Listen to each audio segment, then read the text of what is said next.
नमस्कार साथियों, स्वागत है आप सभी का आपके अपने इस YouTube चैनल पर जिसका नाम है जीएस बूस्टर, जो कि पार्ट है तक्षशिला आईएएस बलिया का और मैं हूं अनुप उपाध्याय। साथियों सोचिए, एक छोटा सा देश जिसका नाम है क्यूबा, जो सालों से आर्थिक संकट से जूझ रहा है। जहां बिजली लग्जरी बन चुकी है, तेल के लिए लंबी लाइनें लगी हैं और दवाइयां लोगों के लिए सपना बन चुका है।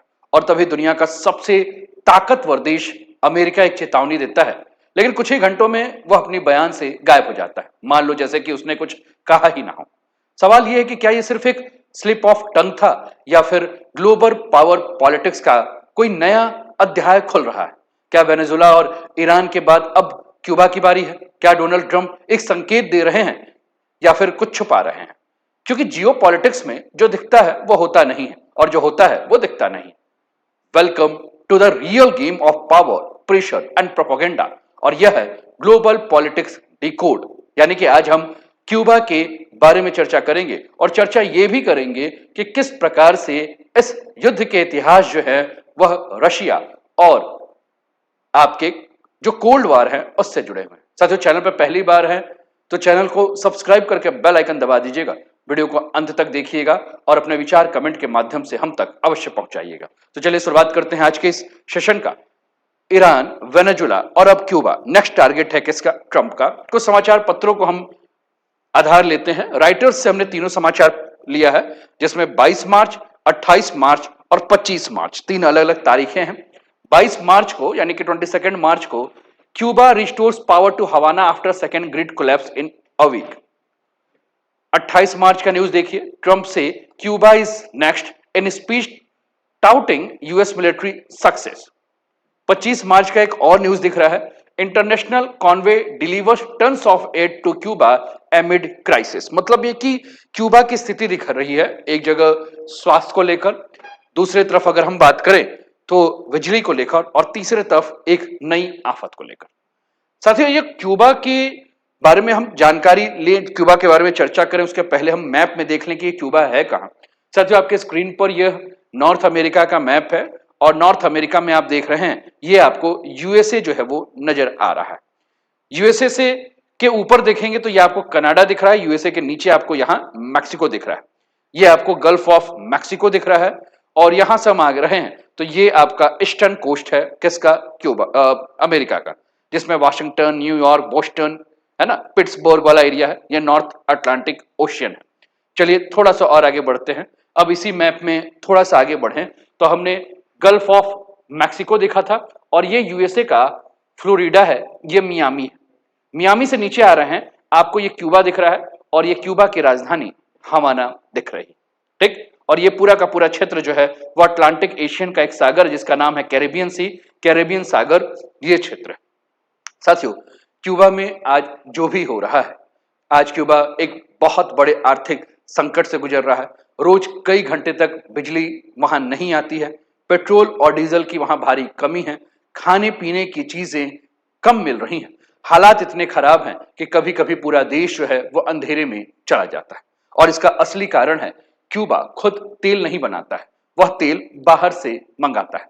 पहले तेल क्यूबा में आता था वेनेजुला से, और लेकिन अब वेनेजुला खुद संकट में है और यूएस के दबाव और प्रतिबंध के कारण ऑयल की सप्लाई लगभग क्यूबा को रोक दी गई है। और इसका असर ये पड़ा है कि तेल जब क्यूबा में नहीं है तो बिजली भी नहीं है, बिजली नहीं है तो वहां के फैक्ट्री, वहां के ट्रांसपोर्ट सभी के सभी जो है वो ठप पड़ चुके हैं। और इसका यह परिणाम हुआ है कि पूरे देश में बार बार ब्लैकआउट, यानी कि पूरे देश की बिजली जो है वो एक साथ जो है वो कट जा रही है। आपके स्क्रीन पर ये तस्वीर है जब ट्रंप बात कर रहे हैं कि अगला टारगेट हम क्यूबा को करेंगे, और ये आपके स्क्रीन पर क्यूबा की तस्वीर है जब पूरा देश ब्लैकआउट हो चुका है, पूरा देश जो है इसमें अंधेरा छा गया है। कारण है एनर्जी क्राइसिस। तो हमने कहा कि पूरा देश बार बार ब्लैकआउट हो गया है, बस, ट्रेन, ट्रांसपोर्ट सभी प्रभावित हैं, अस्पताल भी प्रभावित है, फूड सप्लाई भी जो है बहुत खराब है। यानी कि कुल मिलाकर अगर हम बात करें तो क्यूबा की इकोनॉमी पूरी तरह से, जो कि फ्यूल के ऊपर डिपेंड थी, ऑयल सप्लाई रुकने से पूरा का पूरा सिस्टम जो है वह कोलैप्स होता जा रहा है।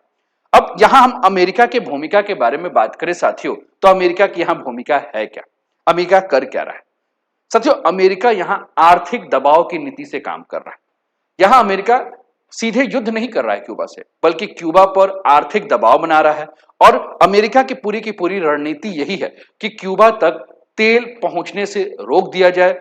जो देश क्यूबा को तेल देगा उसको भी सजा दी जाएगी, उस पर भी प्रतिबंध लगा दिया जाएगा। ऐसा धमकी जो है वह अमेरिका दे रहा है। और सीधे ये भी कर रहा है कि अगर जरूरत पड़े तो तेल ले जाने वाले जहाजों को रोक दिया जाए या उसके ऊपर हमला कर दिया जाए। यानी कि इसका सीधा सा अर्थ यह है, सीधा सा मतलब यह है कि अमेरिका सीधे हमला नहीं कर रहा है, लेकिन क्यूबा की अर्थव्यवस्था को जो है वह सीधे निशाना बना रहा है। और इसी को कहा जाता है इकोनॉमिक वॉर, यानी कि आर्थिक युद्ध।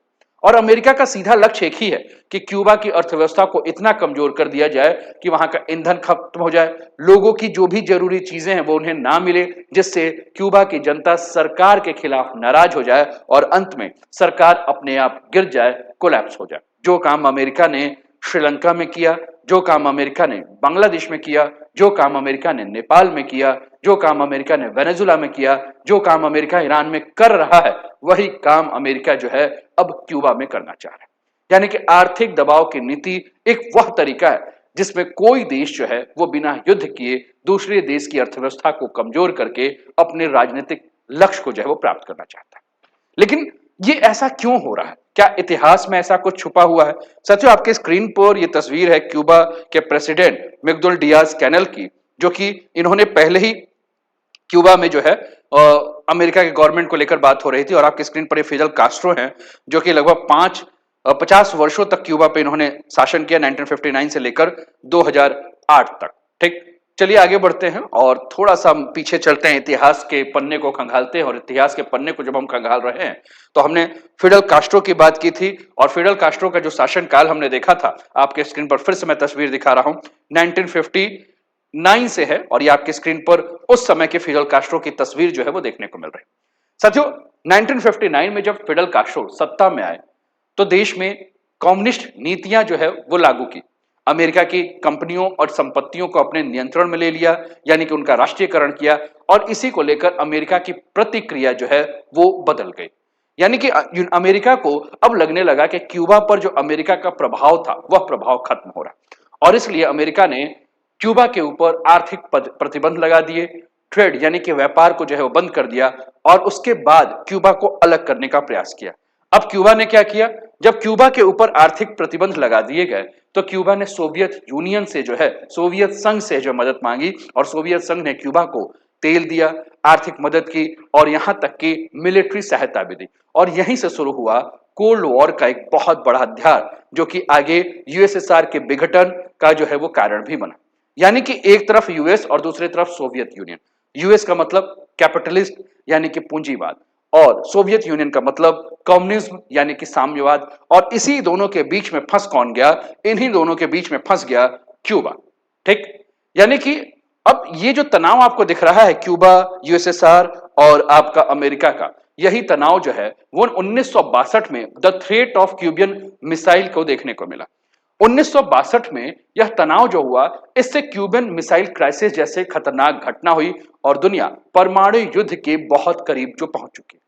साथियों, जो संकट आज क्यूबा में दिख रहा है इसकी जड़ 1959 की घटना ही है। यानी क्यूबा का संकट आज अचानक नहीं हुआ है, बल्कि इतिहास, भू राजनीति और आर्थिक दबाव का जो है वो मिला जुला असर है। और साथियों, इस समय अगर ट्रंप के द्वारा जो बयान दिया जा रहा है तो ये बयान कोई आम बयान नहीं है। यह बयान एक चाल है, एक स्ट्रेटजी है कि डोनाल्ड ट्रंप कभी कहते हैं कि अगला निशाना हमारा क्यूबा होगा, फिर कहते हैं अरे मैंने तो ऐसा कहा नहीं। और ट्रंप के बारे में हम जानते हैं कि ट्रंप और छिपकली, माफ कीजिएगा गिरगिट, दोनों कब रंग बदल दें उसके बारे में कुछ नहीं पता। मैंने गिरगिट का भी नाम लिया ट्रंप के साथ, तो मैं माफी यहां गिरगिट से भी मांग रहा हूं कि भैया तुम भी हमें माफ कर दो, क्योंकि तुम्हारा रंग कम बदलता है, ट्रंप का रंग जो है वो ज्यादा बदलता है। यानी कि कुल मिलाकर ट्रंप जो है दो अलग अलग बयान देकर जानबूझकर कंफ्यूजन पैदा करना चाहते हैं। ट्रंप एक बार एक बयान से कि नेक्स्ट क्यूबा है डर दिखाना चाह रहे हैं, और दूसरे बयान से यह दिखाना चाह रहे हैं कि हम तो ऐसा कुछ कह नहीं रहे। और इसी को कहा जाता है रणनीतिक अस्पष्टता, यानी कि स्ट्रेटेजिक एम्बिग्यूटी। यानी कि सामने वाला देश जो वो समझ ही नहीं पाए कि अमेरिका का अगला कदम क्या होने वाला है। साथियों, आज का युद्ध जो है पूरा का पूरा बदल गया है। पहले युद्ध टैंक से, मिसाइलों से और सैनिकों से होती थी, लेकिन आज किसी के भी तेल को रोक दो, किसी के व्यापार को रोक दो, किसी के सप्लाई चेन को रोक दो और देश अपने आप जो है कमजोर हो जाएगा। और क्यूबा में यही हो रहा है। तेल के रुकते ही वहां बिजली, खाना, ट्रांसपोर्ट सब प्रभावित हो गया है और यही इकोनॉमिक वॉरफेयर है। साथियों, यूनाइटेड स्टेट्स ये चाहता है कि उसका राजनीतिक प्रभाव जो है, उसका आर्थिक पकड़ जो है वह क्यूबा पर बन जाए और वो सीधे देश पर कब्जा नहीं बनाना चाहता बल्कि देश को अंदर से कंट्रोल करना चाहता है और इसी को उपनिवेशवाद यानी कि इंपीरियलिज्म या कॉलोनिज्म की जो है एक नई परिभाषा के रूप में जाना जाता है, जिसे नौ उपनिवेशवाद के नाम से जाना जाता है। साथियों, अमेरिका मानता है कि लैटिन अमेरिका उसके घर का आंगन है और इसलिए वो बिल्कुल नहीं चाहता है कि यहां कोई दूसरा देश जो है वो एंट्री करे। आपको याद होगा कि जब वेनेजुएला के ऊपर हमने चर्चा किया था, जब वेनेजुएला पर अमेरिका ने वहां के राष्ट्रपति को उठाकर अपने पास जब वो लेकर गए थे, तो वहां भी हमने कहा था कि चीन का जिस प्रकार से लैटिन अमेरिका के देशों में हस्तक्षेप बढ़ रहा है, रशिया का हस्तक्षेप बढ़ रहा है, अमेरिका इस बात को पसंद ही नहीं कर रहा। सेम जिस प्रकार से इस क्षेत्र में अगर हम बात करें तो जिस प्रकार से चाइना का हस्तक्षेप बढ़ रहा है, जिस प्रकार से चाइना एक्टिव हो रहा है, उस हिसाब से अगर हम बात करें तो चाइना और रशिया को मजबूत यहां देखते हुए जो है ट्रंप जो है या अमेरिका जो है वो एक तरह से डर जाता है और बिल्कुल नहीं चाहता कि हमारे आसपास कहीं भी ये भटके। ठीक, और इस पूरे मामले से यही समझ में आता है कि अमेरिका अभी भी ताकतवर है, लेकिन सीधे युद्ध वो किसी से नहीं करता है। वह क्या करता है कि आर्थिक दबाव, दूसरे देशों पर दबाव, मीडिया के द्वारा नैरेटिव कंट्रोल करता है और आज की दुनिया की जो युद्ध है वो बंदूक से नहीं बल्कि अर्थव्यवस्था से लड़ा जा रहा है और क्यूबा इसका एक बहुत बड़ा एग्जाम्पल है। अब यहां प्रश्न ये उठता है कि भारत इस पर क्या कर सकता है। भारत, ये आपके स्क्रीन पर साथियों क्यूबा की स्थिति है, क्यूबा के कुछ इमेजेस हैं, जो वर्तमान इमेज है मैं आपको दिखा दे रहा हूं।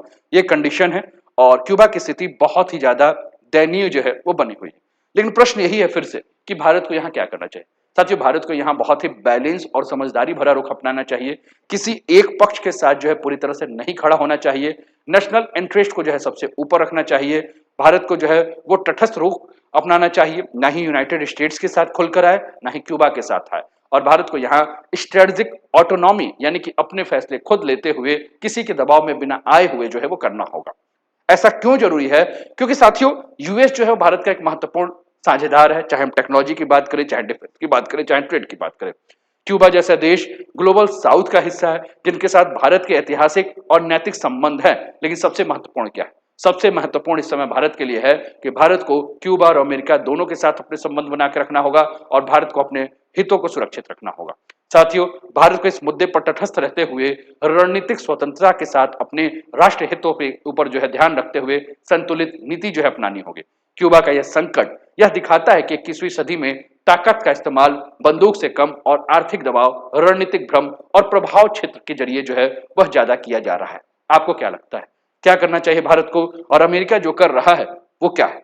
क्यूबा की स्थिति क्या होने वाली है? ये सभी आपको अभी तक जो बात समझ में आई होगी, कमेंट के माध्यम से हम तक अवश्य पहुंचाएं। कैसा लगा वीडियो ये भी बताएं और अभी तक चैनल को सब्सक्राइब नहीं किया तो सब्सक्राइब कर दीजिए, वीडियो को लाइक नहीं किया तो लाइक कर दीजिए। अपना ध्यान रखिए, स्वस्थ रहिए, मस्त रहिए, तंदुरुस्त रहिए, हंसते खेलते मुस्कुराते हुए जीवन का आनंद लीजिए। जय हिंद, जय भारत।